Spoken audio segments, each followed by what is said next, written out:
perut. Auzubillah min zalik. Banyak itu kita baca berita begitu. Makanya tiap Jumat Allah ingatkan, hati-hati kok bos. Kamu Islam, tapi belum tentu kalian mati dalam keadaan Islam. Itulah sebabnya tiap Jumat Allah ingatkan kepada kita, wahai orang-orang yang beriman, ya ayyuhalladzina amanu taqullaha haqqa tuqatih wa la tamutunna illa wa antum muslimun. Janganlah kamu mati kecuali dalam keadaan beragama Islam. Wa qala idzan bismillahirrahmanirrahim, ya ayyuhalladzina amanu dukhulu fis silmi kaffatan wa la tattabi'u khutuwatis syaitan ya ayyuhalladzina amanu dukhulu fis silmi kaffatan wa la tattabi'u khutuwatis syaitan innahu, sesungguhnya setan itu musuh yang nyata bagi kalian. Nah, Islamlah secara benar, jangan Islam pencitraan, jangan Islam pura-pura takwa. Banyak kan begitu? Itu di Sulawesi saya lihat ya. Kalau mau pil caleg, itu para politisi langsung jadi ustad. Pakai songkok, pakai gamis, pegang tasbih, foto, pasang baleho 4x6. Kalah-kalah penampilan ustad. Begitu suruh ngaji, tidak tahu. Hancur kok. Ini namanya Islam pencitraan. Allah tidak senang. Jangan Islam mau karena politik. Jangan Islam karena mau pilkada. Jangan Islam dalam masjid jadi pedagang tukang tipu. Jangan Islam ketika Ramadan jadi penegak hukum suka disuap. Jangan seperti itu. Islamlah secara benar. Wala tattabi'u khutuwatis syaitan, dan janganlah engkau ikuti langkah-langkah setan, karena sesungguhnya setan itu musuh yang nyata bagi kalian. Dulu waktu saya kecil, mamaku bilang begini, kalau ada orang ceramah nak, lari semua itu setan di tempat itu. Itu dulu. Kalau ada orang ceramah, lari semua itu setan. Dulu. Sekarang, saat saya ceramah seperti ini, jangan pikir tidak ada setan di tengah-tengah kita. Ada setan di tengah-tengah kita. Bukan pocong, bukan uka-uka, bukan parakang, bukan juga popo. Tapi apa setan yang ada di tengah-tengah kita? Bentuknya handphone. Apa ibu? Apa? Orang sudah ceramah masih menggesek. Simpan dulu itu HP-mu. Dengar ceramah dulu. Datang dengar ceramah, download. 3 Pak Guru kok. Ayo simpan dulu, jangan ketawa, saya serius ini. Simpan dulu, itu setan itu, mengalihkan perhatian. Ada juga pura-pura foto. Pada dalam hatinya, lihat kok HP baru. Saya paling tidak suka kalau lagi ceramah di foto. Kalau saya lagi ceramah langsung di foto, saya berhenti dulu.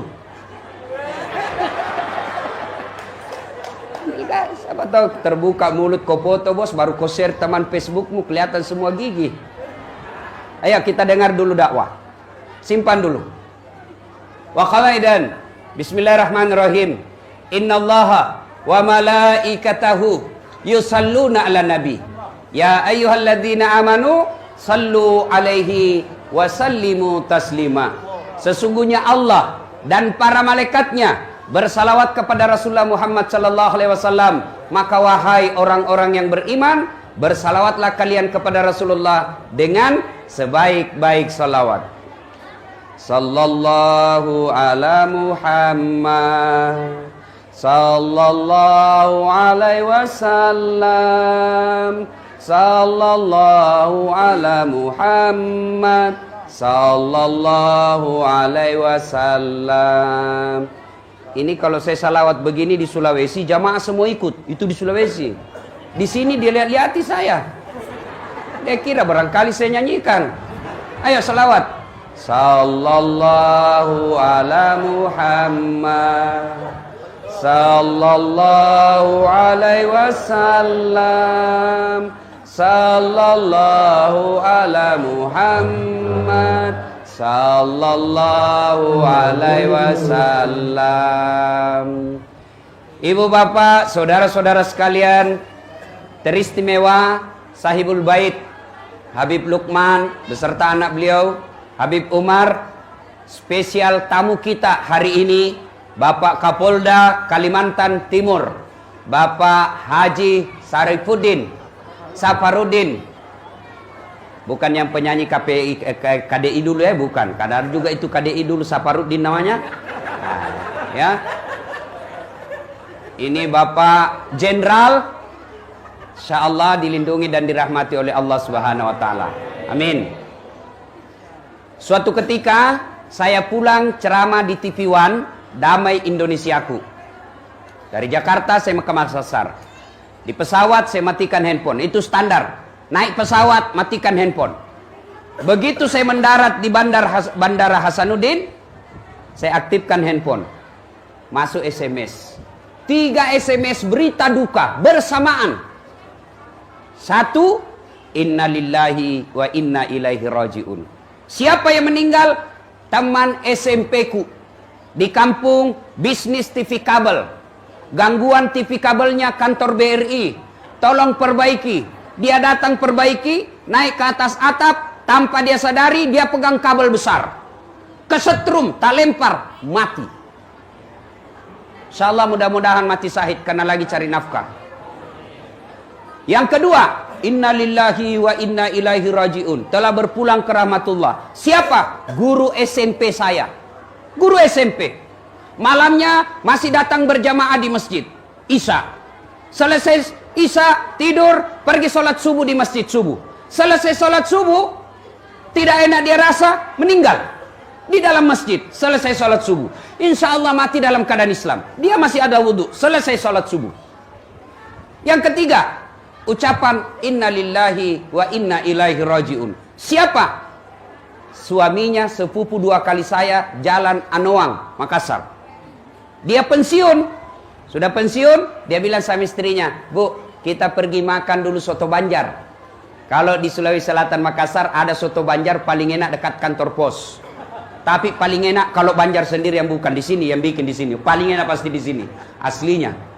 Nah, dia bilanglah sama istrinya, kita pergi makan soto Banjar. Ayo Pak. Dia bilang suaminya, ibu duluan pakaian karena biasanya perempuan lama persiapan. Nah, ibunya lagi dandan, berpakaian. Suaminya keluar sambil nunggu, dia keluar. Mau ke tangga, nyebranglah dia. Antara rumah dengan jalan raya, ada jembatan. Kira-kira sekitar 1 meter. Jembatannya kecil aja. Terpeleset, jatuh, meninggal. Masya Allah.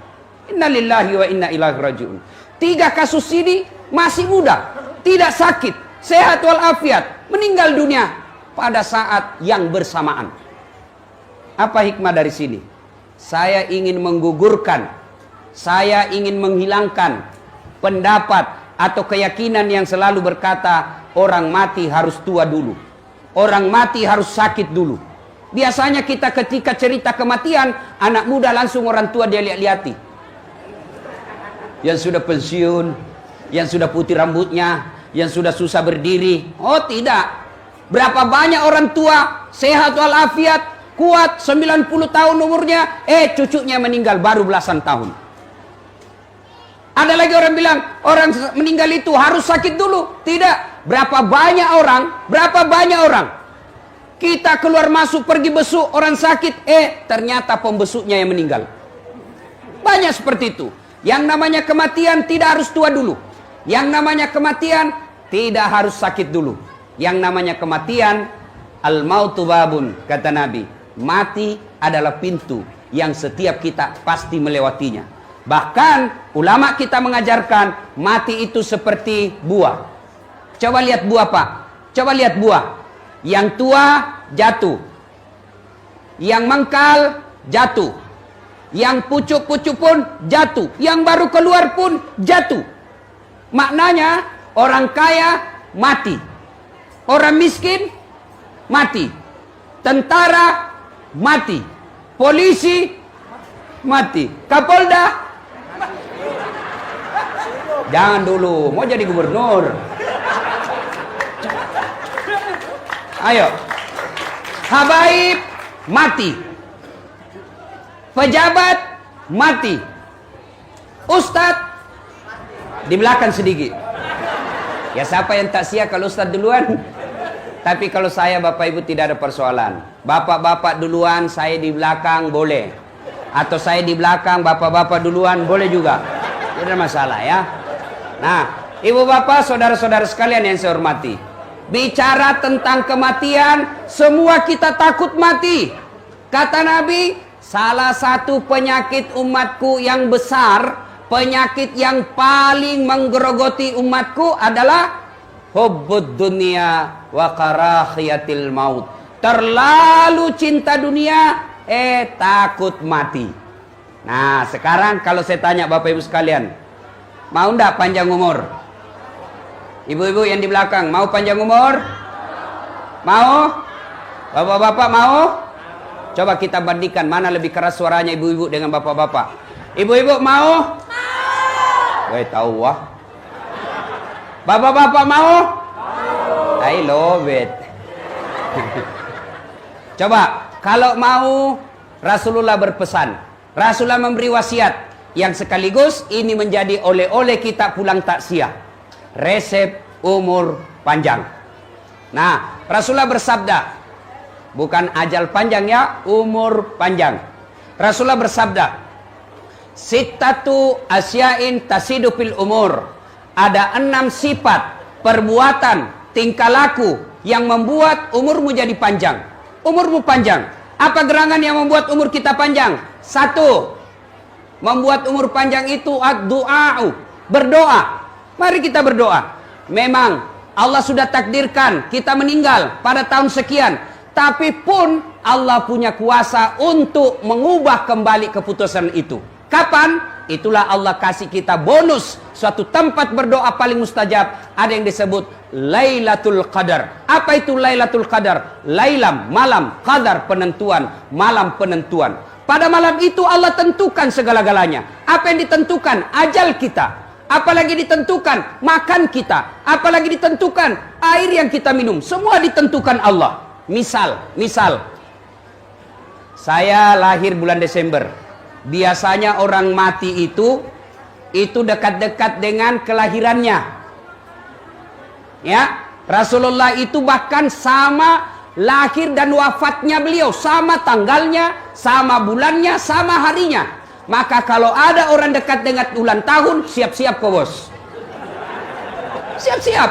Jadi kalau ada yang lahir bulan Desember, waspada Pak. Dekatkan diri kepada Allah. Saya Desember. Misal saya lahir tanggal 21 Desember. Allah takdirkan meninggal 21 Desember 2017. Tapi Ramadan kemarin saya berdoa, ya Allah panjangkan umurku. Saya ingin menyiarkan agamamu ya Allah. Saya ingin bantu Rasulullah mendakwakan ini ilmu Islam. Kalau umurku pendek, maka habislah kegiatan saya untuk dakwah. Akhirnya Allah berfirman, malaikat, hapus itu ajalnya. 21 Desember 2017. Tunda sampai waktu yang tidak ditentukan. Aman Pak. Coba, makanya minta doa kepada Allah. Ya Allah panjangkan umurku. Bapak-bapak yang sudah uzur, berdoa. Ya Allah panjangkan umurku, supaya saya bisa berbuat banyak, supaya saya bisa beribadah dengan baik. Kalau doa kita untuk mendekatkan diri kepada Allah, masa sih Allah tidak dengar? Kecuali doa kita, ya Allah panjangkan umurku supaya saya bisa kawin lagi. Dia bilang malaikat, sudah ini sudah tua masih mau kawin lagi nih. Lobe ni milok mopi mak bene. Doa. Nah ada yang tanya, Ustadz saya selalu berdoa. Hampir 5 waktu saya berdoa. Kok doa saya tidak dijabah? Doa saya tidak digelar? 1, jangan salah sangka. Bukan tidak dikabulkan doa kita, tapi bisa jadi apa yang kita minta tidak baik buat kita. Saya ulangi, apa yang kita minta belum tentu baik buat kita. Allah tahu, ini tidak baik, nggak usah kasih. Contoh ini ya, bukan karena ada Kapolda di sini. Contoh, dulu Pak Kapolda, saya tamat SMA, saya daftar akabri. Karena ada keluarga saya akabri juga. Kalau pulang kampung itu akabri kan banyak lamban-lambannya. Jalan itu nggak mau bengkok dadanya. Saya mau dangat, saya mau saingi dia.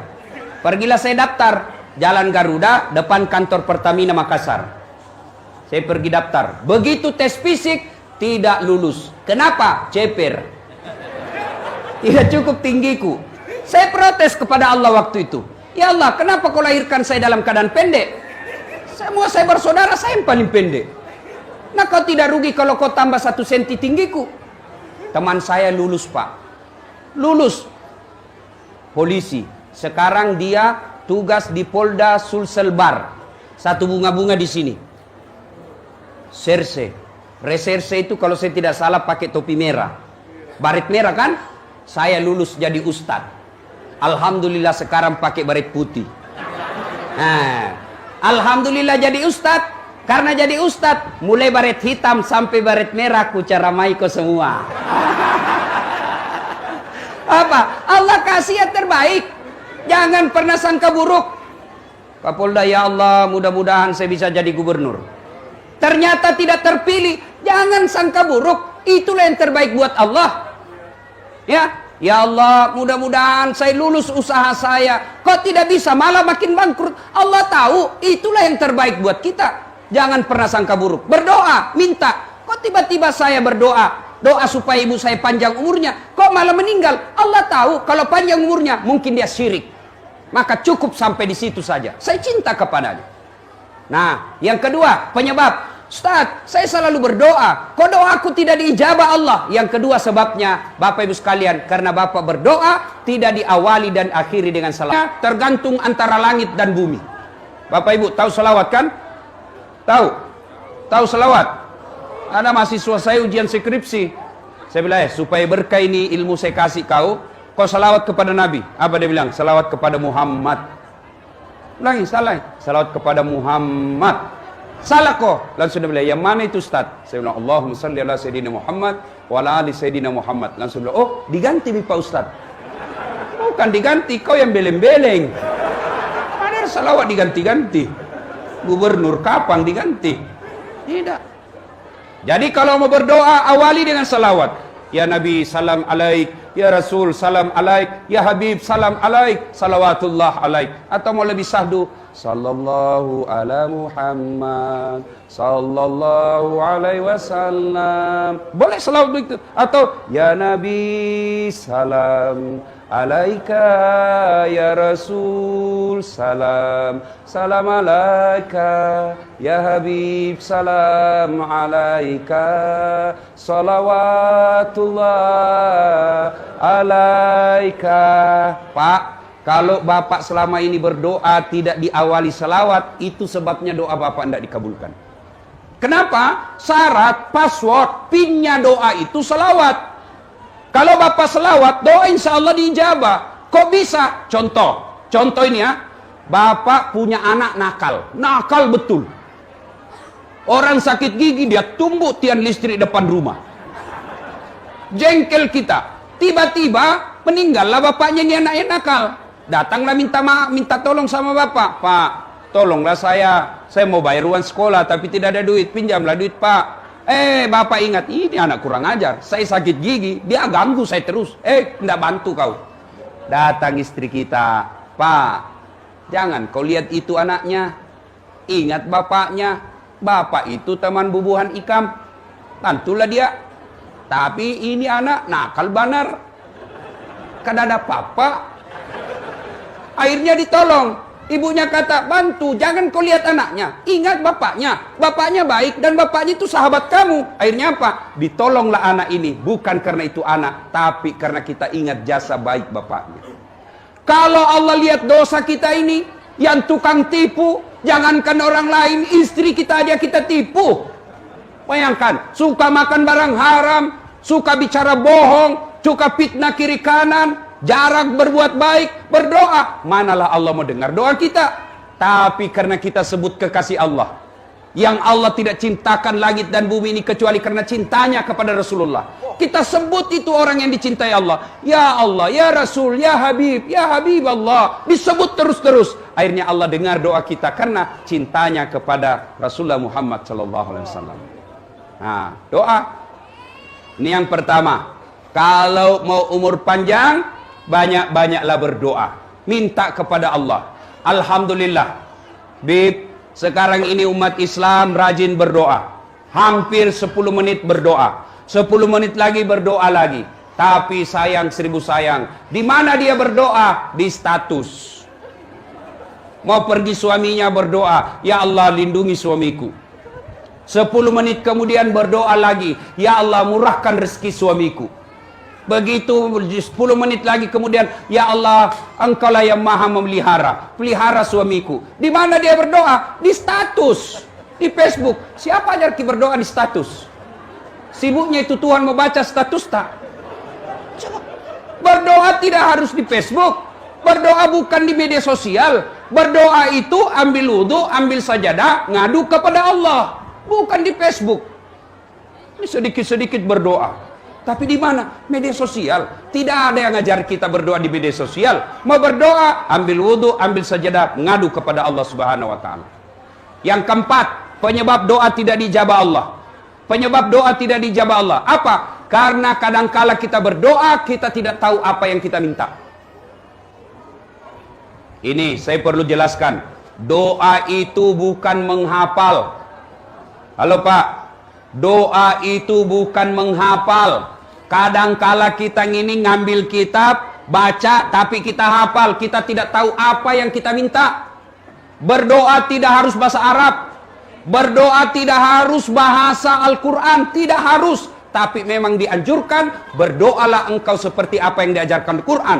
Tapi bukan kewajiban, anjuran. Nabi hanya menjelaskan, berdoa memakai bahasa ibu. Bahasa apa? Bahasa Bugis boleh, bahasa Jawa silahkan, bahasa Banjar juga boleh. Yang penting Bapak apa yang Bapak ucapkan paham. Jangan sampai setengah mati 30 menit berdoa, dia tidak tahu apa yang diminta. Dia bilang malaikat, "Weh, apa maksudmu bos? Kau mau doakan mamamu itu, kau minta hujan." Coba, tidak tahu apa yang dia minta. Makanya berdoa itu tidak harus bahasa Arab. Berdoa, bahasa Bugis itu berdoa, mapaletu. Bahasa gaulnya curhat. Silakan. Bahkan boleh berdoa begini, ya Allah, engkau sudah tahu apa yang ku mau. Berikanlah. Sudah paling ringkas itu. Paling ringkas, misalnya, ya Allah, kau sudah tahu apa yang kau mau. Berikanlah saya. Ah, sudah. Boleh Pak. Jangan ketawa, saya serius ini. Daripada Bapak panjang, tidak tahu apa yang Bapak minta, malaikat bingung. Bos, apa kau minta? Lain di mulut, lain di hati. Kalau berkaitan dengan orang meninggal, apa yang kita minta? Satu, ya Allah, ampuni dosa almarhumah. Misalnya almarhumah ini. Satu, ampuni dosa. Dua, terima amalnya. Kenapa? Ada amal yang tidak diterima. Mana amal yang tidak diterima? Bersedekah bukan atas nama Allah. Bersedekah karena kepentingan tertentu, maka Allah tolak. Ketika di akhirat kelak dia tanya, dia cari, ya Allah, mana pahalaku nyumbang jilbab? Ya Allah, mana pahalaku nyumbang tegel? Ya Allah, mana pahalaku nyumbang sarung? Kata Allah, yang bener aja bos. Kau dulu nyumbang itu kan mau dicoblos. Dan kau sudah dicoblos.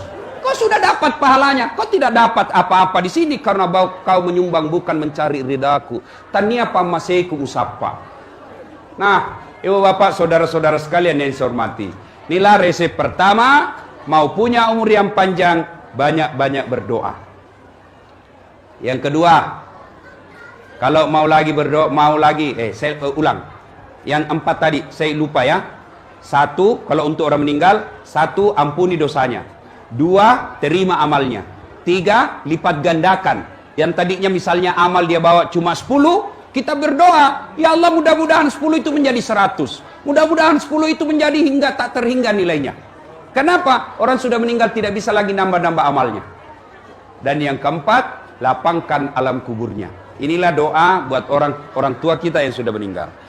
Sekarang Bapak Ibu Saudara sekalian, yang pertama mau umur panjang, berdoa. Yang kedua mau umur panjang adalah birrul walidain. Berbuat baiklah kepada kedua orang tuamu. Apa hubungannya Ustaz?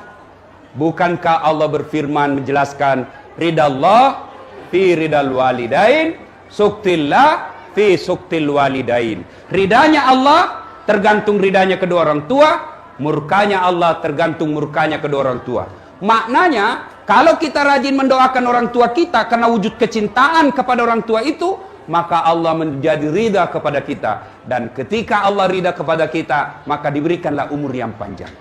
Nah, sekarang mari kita lihat kecintaan kepada orang tua sekarang. Lihat anak-anak kita sekarang, Pak.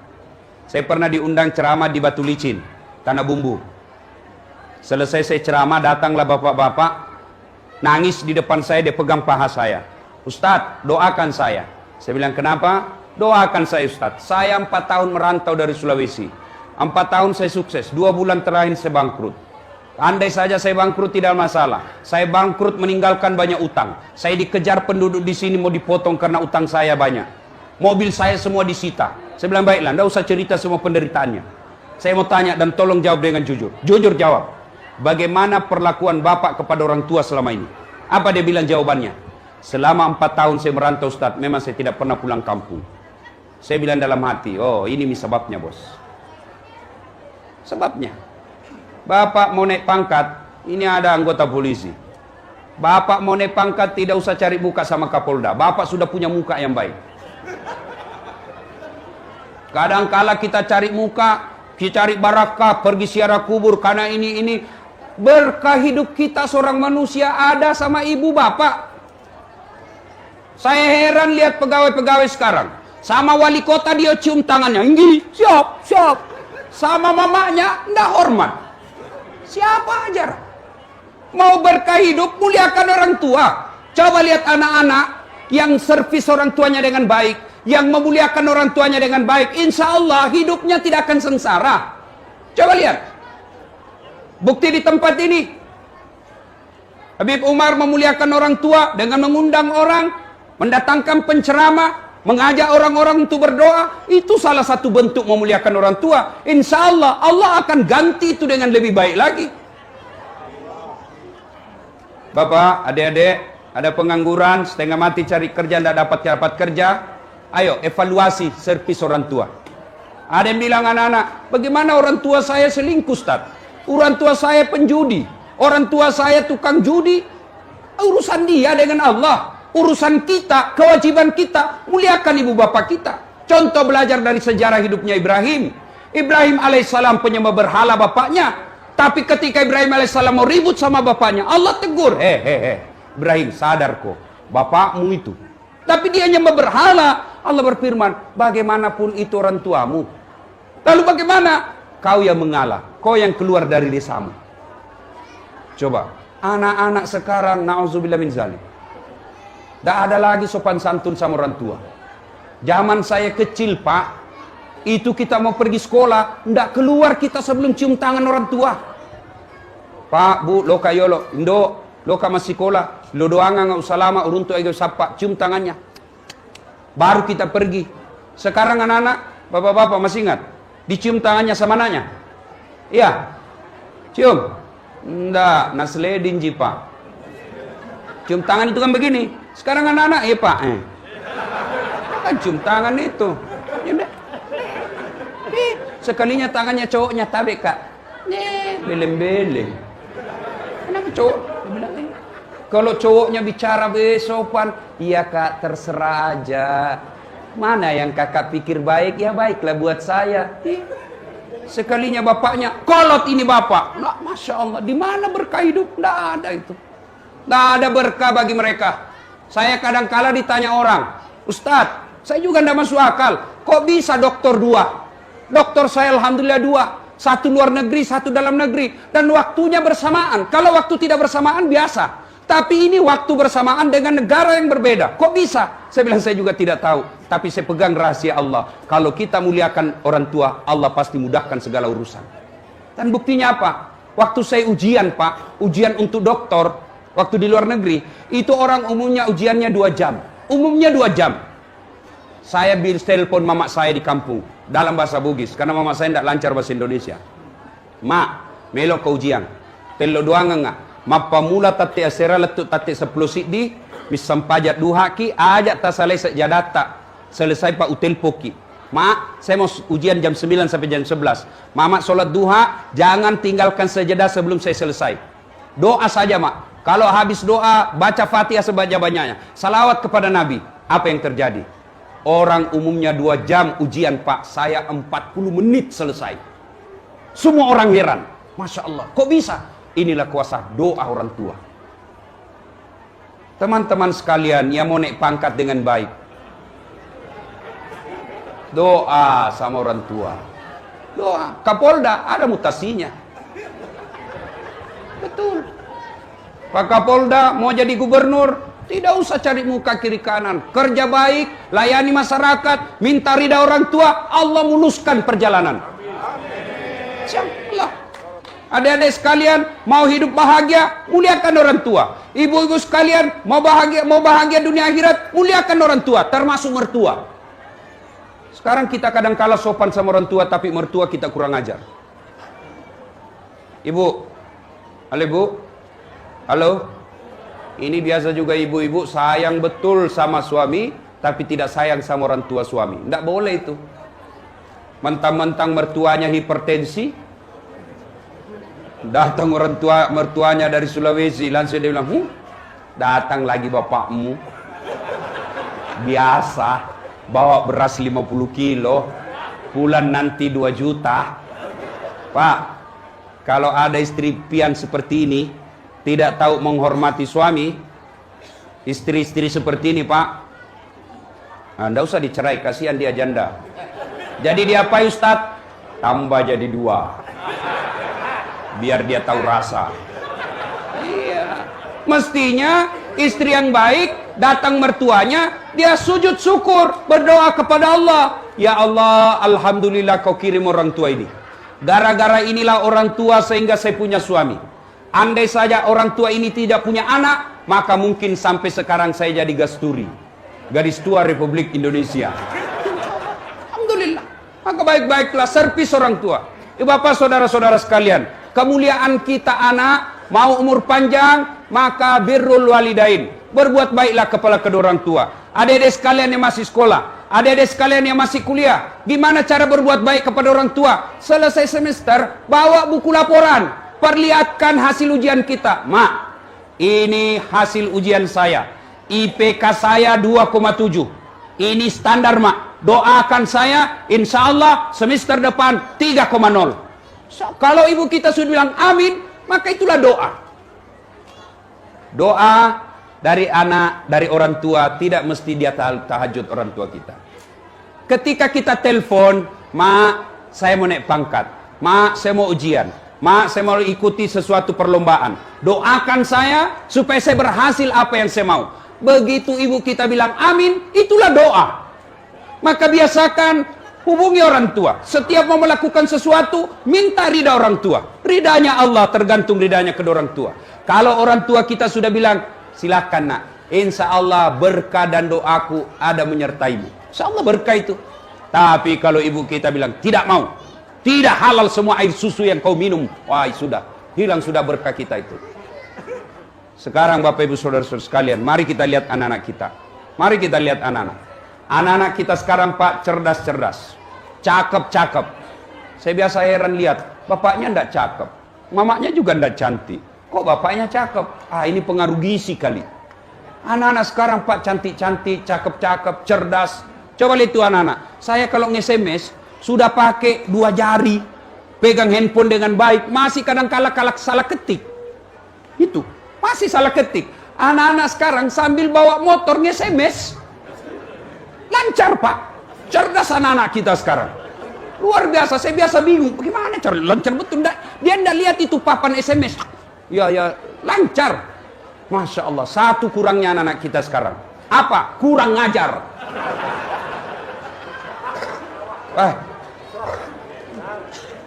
Kita dulu bicara sama orang tua, tidak berani kita lihat matanya, takut betul kita sama orang tua.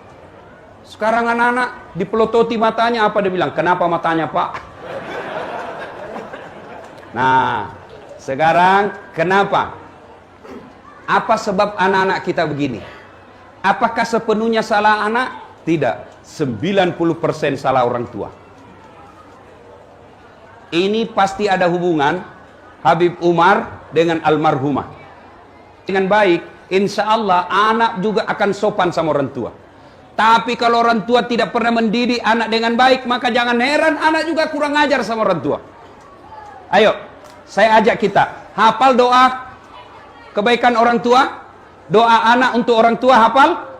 Hafal? Coba kita baca sama-sama. Bismillahirrahmanirrahim. Allahumma gfirli warhamhuma. Ada yang tahu artinya? Ya Allah, ampuni dosaku, dosa kedua orang tuaku. Sayangilah mereka. Garis bawah ini. Sayangi mereka sebagaimana mereka menyayangi saya dari kecil sampai sekarang. Garis bawahi, sebagaimana mereka menyayangi saya. Kalau kita menyayangi anak, tidak sayang, maka anak pun tidak akan sayang kepada kita.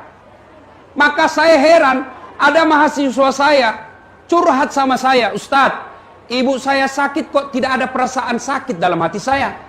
Ibu saya sakit kok rasanya biasa-biasa saja. Tapi ketika pembantu saya sakit, saya mau langsung pulang dari kelas. Kenapa? Karena ternyata memang pembantunya lebih dekat daripada orang tuanya. Bagaimana anak kita mau cinta sama orang tua? Siapa yang didik anak kita? Orang yang bukan hubungan keluarga. Tinggi sekolah bapaknya, tinggi pangkat bapaknya, yang didik anaknya. Anak orang tidak ada pengetahuan.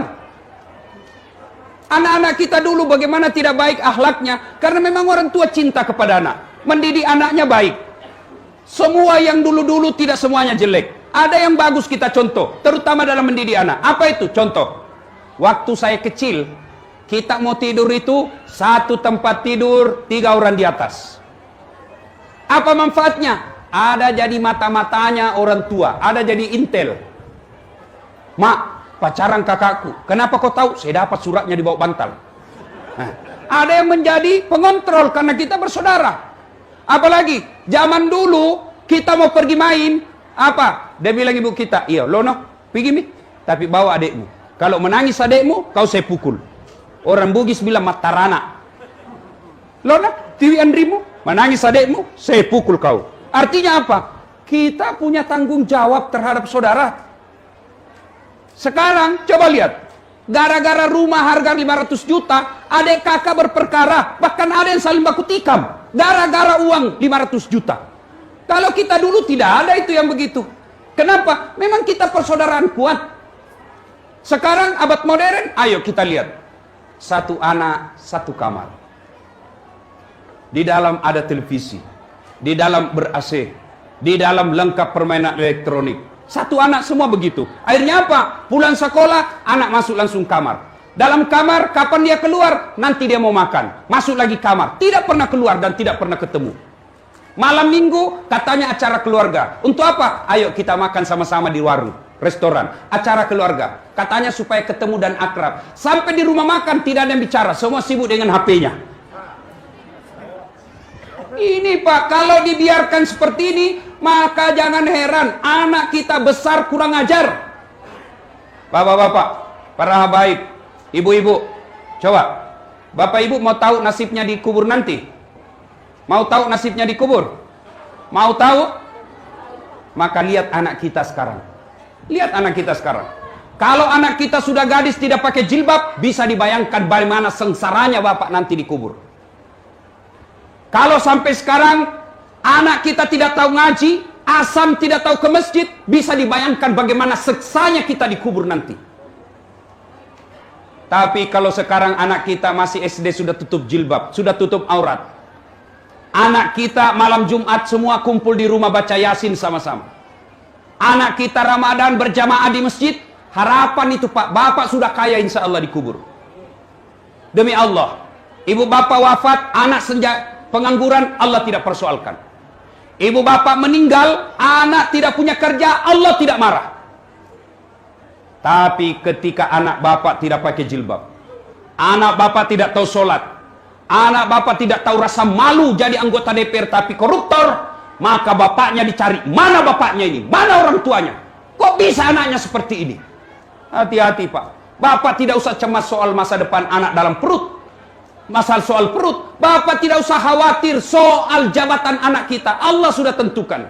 Yang perlu bapak ibu khawatirkan adalah anak kita wafat tidak tahu sholat. Auzubillah min dzalik. Sayang seribu sayang. Kita orang tua terlalu bangga kalau anak kita pintar bahasa Inggris. Ustaz, hebatnya anaknya itu. Kenapa? Pintar masih SD sudah pintar bahasa Inggris. Apa hebatnya? Hebat tahu Ustaz. Banyak yang begitu. Masa Ustaz? Iya. Silahkan bapak ke Inggris. Wih, benar Pak. Kapolda di sana. Wih, anak-anak masih SD sudah pintar bahasa Inggris Pak. Itu saya pergi ke Jepang ceramah Pak. Dah sana belum sekolah sudah pintar bahasa Jepang. Luar biasa. Tapi saya suruh bahasain mereka, tidak tahu dia. Artinya apa? Bahasa bukan suatu yang istimewa. Yang hebat bapak punya anak, bapaknya pergi cari nafkah sebagai polisi. Anaknya menelpon, "Pak, jangan mempermalukan institusi. Jangan minta uang di pinggir jalan. Bapak ditahu sama teman saya. Begitu bapak minta uang sama teman saya, hancurlah saya, Pak. Rezeki tidak kemana-mana. Tegakkan harga diri bapak sebagai anggota polisi Republik Indonesia." Itu anak yang baik. Dia telepon lagi istrinya.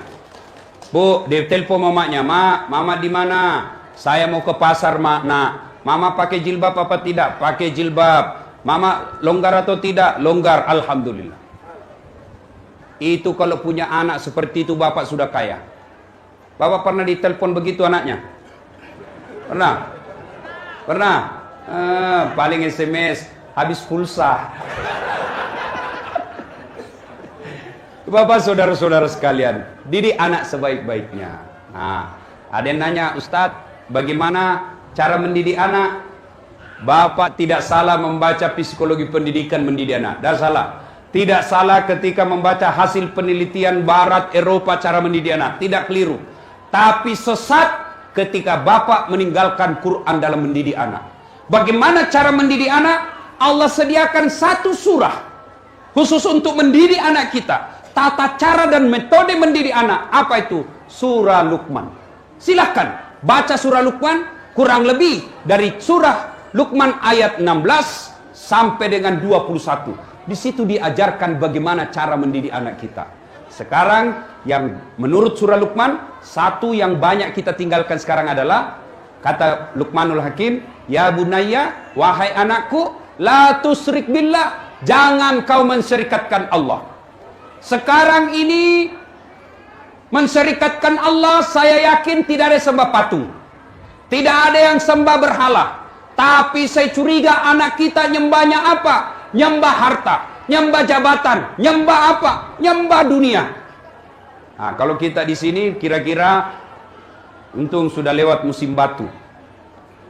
Cincin. Wah, dulu itu musim batu, Pak. Banyak yang syirik.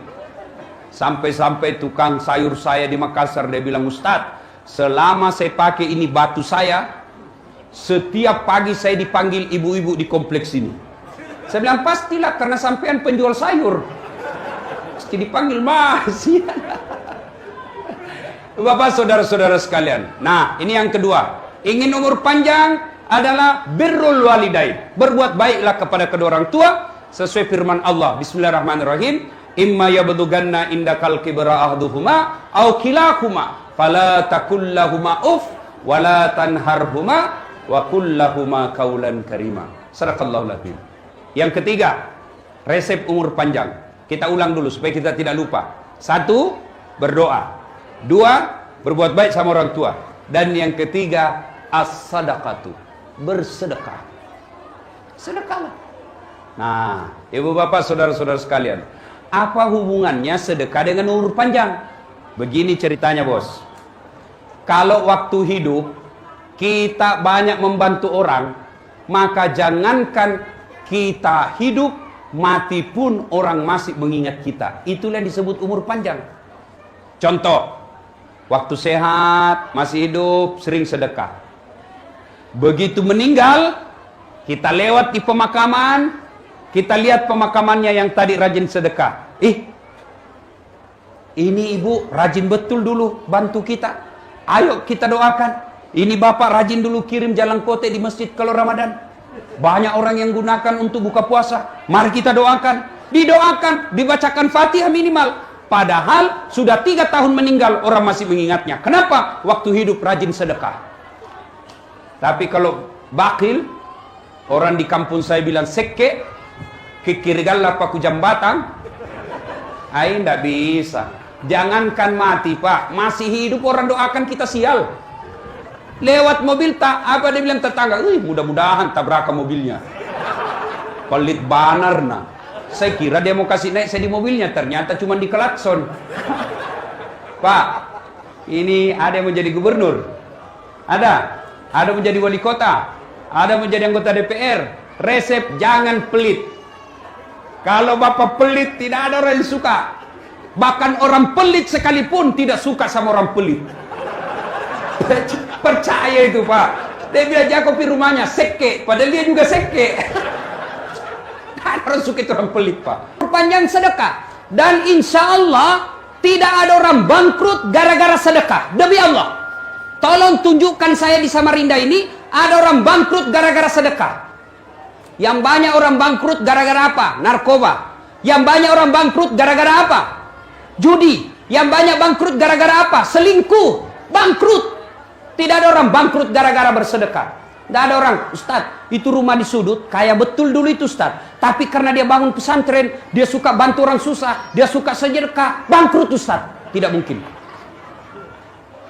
Coba. Contoh. Quran menjelaskan. Kau belanjakan hartamu di jalan agama Allah ibarat menanam satu biji lalu tumbuh 7 bulir. 7 bulir itu 7 batang. Dan setiap batangnya mengandung 100 buah. Artinya satu kebaikan Allah balas 700 kebaikan. Itu janji Allah, bukan janji caleg. Kalau caleg pak, waktu kampanye Anda boleh kita dijanji surga, dijanji kita juga surga pak. Pilih saya, pilih Cepuk. Satu kampung kita, sama-sama Bugis. Pilih saya, ini kartu namaku. Kalau saya menang 24 jam, telepon saya bantu. Begitu terpilih, dia ganti nomornya. Hancur juga pak. Kita juga bego pak. Sudah tahu tukang tipu, kita mau pilih. Hanya gara-gara sarung. Bapak-bapak, saudara-saudara sekalian yang saya hormati. Nah, satu contoh. Ini contoh, saya ngalami. Baru-baru. Saya pergi ngambil cucian saya di laundry. Tiba-tiba saya dapat rezeki. Saya kasihlah tukang jaga laundry 100 ribu, 4 orang. Cak, 4 orang. Berarti berapa keluar uang? Berapa dek? Berapa? Saya kasih juga tukang parkir 50. Nah ini. Gembira betul. Berapa uang saya keluar? Berapa? 450. Pergilah saya. Selesai itu, tiba-tiba menelpon ajudannya Edi Baramuli, tokoh masyarakat Sulawesi Selatan. Tapi Ustadz, ada salam dari Puang Edi. Puang Edi siapa? Edi Baramuli. Oh ya, bagaimana kabar beliau? Sehat walafiat. Ustadz, di mana saya boleh temui? Saya ada di kantor sekarang. Sudahlah, dia ke kantor. Tiba-tiba datang bawa amplop. Tapi Ustadz, ada salam dari Puang Edi. Ada apa ini? Siapa tahu ini gratifikasi. Mana ada Ustadz gratifikasi? Jangan, saya tidak ceramah, jangan. Pada dalam hatiku, cepat sudah. Wah, sumpah. Sudah, pulang, saya buka amplop. Amplop saya buka. Berapa tadi uang saya keluar? Pagi-pagi, berapa? 450. Sekitar jam 4 sore, Allah langsung ganti. Saya buka amplop. Berapa isinya? 15 juta. Padahal tidak ada upaya yang saya lakukan, hanya bersedekah. Ada lagi contoh. Contoh lagi nih. Saya pergi kampus. Selesai dari kampus, saya pulang ngajar di atas mobil, saya lihat tukang cat yang keliling-keliling naik sepeda, tukang cat. Saya bilang, kasihan orang tua masih cari nafkah. Saya bilang sama sopir, singgah, kasih. Tapi saya bilang, enggak usah. Setan itu mulai membisik.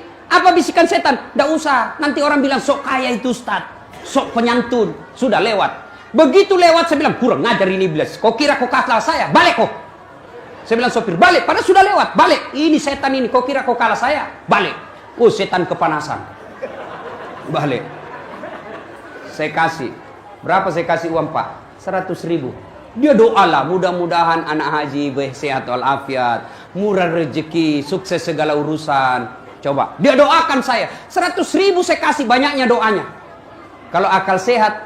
Orang lagi berpikir. Kenapa saya kau doakan? Doakan dirimu supaya kau berhenti jadi orang miskin. Itu kalau akal sehat. Tapi kan ini bukan akal hajat. Akal ini adalah agama. Sudah, lewatlah itu. Pulang. Sudah. Malam hari, saya janjian istri saya mau makan. Rumah makan. Saya tidak terima cara malam-malam. Saya mau bawa istri saya makan. Tiba-tiba menelpon. Yang punya Wong Solo, Sulawesi. Ustadz, ada ini Ustadz Samsi Ali. Datang dari New York. Nah, kita diminta untuk kumpul-kumpul dengar-dengar beliau. Sudah, saya telepon istri. Minta maaf sayang, tidak sempat. Kita tunda makan malamnya lain kali. Pergilah saya. Sampai bukan saya ceramah, bukan saya baca doa. Selesai acara, tiba-tiba yang punya Wong Solo kasih untuk Ustadz Samsi Ali. Tapi Ustadz, dia bilang Samsi Ali, tidak usah, saya sudah dapat tadi. Ini karena sudah keluar terlanjur amplop, langsung tikungan ke saya. Saya bilang, jangan, saya ceramah, padahal dalam hati cepat. Masya Allah. Sudahlah. Padahal saya tidak ceramah loh. Saya tidak ceramah, tidak baca doa. Hanya tinggal di situ. Tiba-tiba dikasih. Naik saya di mobil, saya buka lagi. 20 juta. Subhanallah. Percaya Pak. Bapak kenapa miskin? Karena selalu minta-minta. Allah tidak senang itu orang suka begini tangannya. Allah tidak senang. Bapak ibu mau kaya, jangan minta sama manusia. Minta kepada Allah. Gimana caranya? Supaya Allah kabulkan. Pancing dengan sedekah. Dengan sedekah. Kalau bapak minta terus sama tim sukses, minta terus sama wali kota, minta semua sama pengusaha, bapak hilang harga dirinya. Minta kepada Allah. Kalau Allah yang kasih, Allah akan berikan. Kalau Allah yang ridha, minta kepada Allah. Dan saya sudah buktikan itu. Ada, ibu-ibu. Salah satu faedah dari sedekah adalah tolak bala.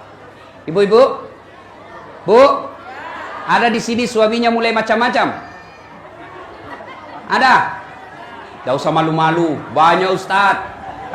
Bagaimana cara tolak balanya? Tolak bala dengan sedekah. Jangan cerita ke orang lain, jangan cerita di media sosial, tapi cerita kepada Allah. Dengan cara apa? Tolak bala sedekah. Misalnya, Bu, misalnya suami mulai lain-lain, ciri-cirinya laki-laki yang mulai lain-lain ya. Selama ini tidak pernah nyisir, tiba-tiba pakai minyak rambut, nyisir rapi terus. Wah, patut dicurigai. Selama ini pakaian tidak setrika pun tidak ada masalah. Wah, nanti dia mau keluar kalau sudah disetrika. Yang paling mencurigakan kalau suami handphone terima SMS dalam kamar mandi. Itu patut 99% ada apa-apanya itu. Daripada curhat cerita orang lain, lebih tolak bala. Gimana caranya? Bapak ibu bangun sedekah, bangun sholat tahajud atau sholat hajat 2 rakaat, minta kepada Allah, ya Allah, Engkau yang maha melindungi, Engkau yang maha menjaga, jagalah suami saya Allah. Saya tolak bala ya Allah, agar suami saya terhindar dari wanita jahat. Ini ada uang saya 1 juta. Berdoa, mudah-mudahan berkah 1 juta ini Allah lindungi suami saya dari wanita jahat. Insya Allah. Cuman jadi masalah kalau suaminya juga bangun sholat hajat. Ya sudah tahu juga rumusnya ini. Suaminya juga selesai istrinya sholat hajat, besok suaminya lagi yang bangun sholat. Ya Allah, saya sudah capek lihat istriku ya Allah. Marah-marah saja kerjanya ya Allah. Tambah naik juga berat badannya ya Allah. Cau nami teh buang. Ya Allah, ini ada uangku 1 juta ya Allah. Saya tolak bala. Mudah-mudahan 1 juta ini istriku ikhlas saya kawin lagi. Bingung malaikat. Yang mana ini dikabulkan bos? Bapak saudara-saudara sekalian, pulang dari tempat ini, mari biasakan bersedekah. Dan yang keempat, yang membuat umur kita panjang kata Nabi adalah silul arham, sambungkan persaudaraan. Seperti yang dijelaskan tadi Pak Kapolda, sebentar lagi pasti suhu politik akan naik. Pilgub dan pilpres serta pilcaleg pasti akan bersebaran orang-orang yang mengganggu domba kita. Silakan berbeda pilihan, silakan berbeda partai, silakan berbeda kaos, tapi jangan berpecah belah. Pesan Rasulullah, umat Islam itu seperti badan ini. Apabila yang satu sakit, yang satu ikut merasakannya. Wa'tasimu bihablillahi jami'an wa la tafarraqu. Berpegang teguhlah kalian kepada tali persaudaraan agama Allah dan janganlah engkau bercerai-berai. Seperti yang dikatakan Kapolda tadi, saya belajar ilmu fikih. Bahkan dalam ilmu fikih, keamanan itu adalah suatu darurat. Bahkan keamanan sesuatu itu bisa menggantikan tadinya yang menjadi wajib, bisa menjadi sesuatu menjadi sunnah. Tadinya harus dilakukan seperti ini, tapi karena keamanan tergantung, boleh diganti dengan cara lain. Contoh, sholat. Sholat kita harus berjamaah misalnya di masjid. Tertibnya imam ada saf. Harus jangan banyak gerak. Itu dalam keadaan normal. Tapi ketika dalam keadaan keamanan terganggu atau dalam keadaan perang, maka kewajiban kita yang sholat seperti tadi, maka boleh berganti. Dengan cara apa? Namanya sholat khawf, sholat dalam keadaan perang. Gimana caranya Ustaz? Saf pertama misalnya 3 orang depan pegang senjata. Pegang senjata. saf kedua selesaikan 1 rakaat. Selesai 1 rakaat saf kedua, maka saf kedua yang jaga senjata, siaga, kemudian saf pertama selesaikan lagi 1 rakaat. Maknanya keamanan ini adalah sebuah kebutuhan mutlak. Dan keamanan bisa terganggu karena berpecah belahnya kita. Ingat sejarah Islam awal-awal Nabi dakwah. Orang berpecah belah. Ada saudara kandung bermusuhan. Contoh Khalid bin Walid. Khalid bin Walid bermusuhan dengan Walid bin Walid, saudara kandungnya sendiri. Contoh paling dekat, Rasulullah Muhammad SAW, paman beliau Abu Lahab bermusuhan dengan Nabi. Tapi bukan karena pilgub, tapi karena akidah. Islam membenarkan kalian pecah ketika berbicara soal akidah. Tapi ketika soal politik, tidak ada alasan untuk pecah belah umat Islam. Coba, sekarang orang suami istri baku musuh. Gara-gara apa? Beda pilihan pilgub. Bodoh. Orang mau dilantik, kita yang baku musuh. Nah, kasih kau gajinya. Lebih, siapa calonmu? Ini. Siapa calonmu? Itu. Silakan. Umat Islam ini tidak boleh berpecah belah. Mau umur panjang kata Nabi, silul arham, sambungkan persaudaraan. Bapak saudara-saudara sekalian. Dan yang kelima, jika ingin umur panjang, at'im al masakin, beri makan fakir miskin. Nah ini, alhamdulillah, saya dengar tadi riwayatnya almarhumah yang kita haulkan hari ini. Salah satu bentuk kebaikan beliau yang sampai sekarang dikenang adalah suka memberi makan fakir miskin. Ibu-ibu, mau kaya ibu? Mau kaya? Kalau ibu terlanjur bikin sayur, tambah-tambah kuahnya kata Nabi. Kasih tetangga, jangan cuma kuahnya, tentu dengan isinya. Ya itu, menyambungkan persaudaraan. Dengan cara umur panjang apa? Memberi makan fakir miskin. Dan yang kelima, keenam, kata Nabi, jika ingin kalian umur panjang, wal istighfaru qablal fajri. Banyak-banyaklah beristighfar. Banyak-banyak bertobat. Nah, kalimat yang paling sederhana, astaghfirullahaladzim azim wa atubu ilaihi la ilaha illa anta subhanaka inni kuntu minadz zalimin. Terlalu panjang Ustaz, boleh yang paling pendek, astaghfirullahaladzim azim wa atubu ilaihi, atau paling pendeknya lagi, astagfirullah, astagfirullah, astagfirullah. Nah, ibu bapak saudara-saudara sekalian, inilah 6 resep yang Rasulullah SAW berikan kepada kita untuk memiliki umur yang panjang. Mudah-mudahan kehadiran kita menjadi amal kebaikan buat almarhumah, menjadi amal kemuliaan buat ahli waris yang ditinggalkan, dan mudah-mudahan kita yang mendengar ini diangkat derajatnya oleh Allah Subhanahu wa taala. Sebelum saya akhiri, saya mau tanya dan tolong dijawab dengan jujur. Jujur dijawab ya. Ibu bapak punya handphone? Punya handphone? Punya. Itu handphone Pak kalau dipakai terus kenapa? Lobet. Kalau lobet diapain? Cas. Kalau dicas tidak dicas kenapa? Kenapa? Mati. Kalau sudah mati masih bisa digunakan? Ikan ada pulsanya 500.000. Ada handphonenya. Bisa digunakan? Tidak. Kalau handphone lobet cas 1 jam full cas, berarti HP-nya baik. Cas 1 jam masih lobet, cas 2 jam masih lobet, cas 3 jam masih lobet, cas sampai pagi masih lobet. Berarti HP-nya sudah rusak. Kalau HP sudah rusak, maka tidak bisa lagi difungsikan, meskipun HP-nya mahal. Demikian juga hati. Alhamdulillah, baru saja saya ngecas. Bapak, saya cas lebih 1 jam. Lebih 1 jam saya cas Bapak. Apanya saya cas? Imannya. Selesai dengar dakwah ini 1 jam lebih, mestinya orang beriman tambah imannya. Selesai dengar dakwah yang 6 ini tidak mampu dilakukan 6, tapi ada diamalkan 2-3 poin, berarti Bapak sudah baik, sudah masuk kategori firman Allah. Bismillahirrahmanirrahim. Innamal mu'minuna alladzina idza dzukirallah wajilat qulubuhum. Orang yang baik imannya, selesai dengar dakwah bertambah menjadi lebih baik lagi. Tapi sebaliknya, selesai dengar dakwah, saya ngecas dia 1 jam. Apa dia bilang? Tantenton janjenjong, tangi tamulo, tangi takku, jame jamamu, jame jamaku. Kuliahku baru kuliah. Apa itu Ustaz? Cerita neraka, kayak dia datang dari neraka saja. Jangan lagi panggil itu Bib Umar, tidak usah lagi panggil Ustaz Dasar. Kenapa? 6 dia bahas, saya terus dia kena. Kalau dia begini, Kalau dia begini pikirannya, inilah yang Allah sindir dalam Al-Quran. Bismillahirrahmanirrahim. Fadzawa'un alaihim a'anzartahum am lam tunzirhum. Kau sampaikan ayat Allah atau tidak, you sampaikan hadis-hadis, kau nasihati atau tidak, sama saja. La yu'minun, mereka tidak akan beriman. Na'udzubillah min dzalik. Bahkan ayat berikutnya, hal adullukum, bahkan mereka menjelaskan, Allah dalam jelaskan, bahkan mereka lebih hina dari binatang. Lebih hina dari binatang. Tahu binatang, Pak? Ibu-ibu, tahu binatang? Tahu? Ibu saya di kampung sampai detik ini masih jual beli kambing. Kambing. Itu kambing. Itu kalau ada kambing beliau nakal, suka dia seruduk temannya, dia panggil penjaganya, tikengin. Tangkap itu, bawa ke pasar, jual, suka dia ganggu temannya. Balui.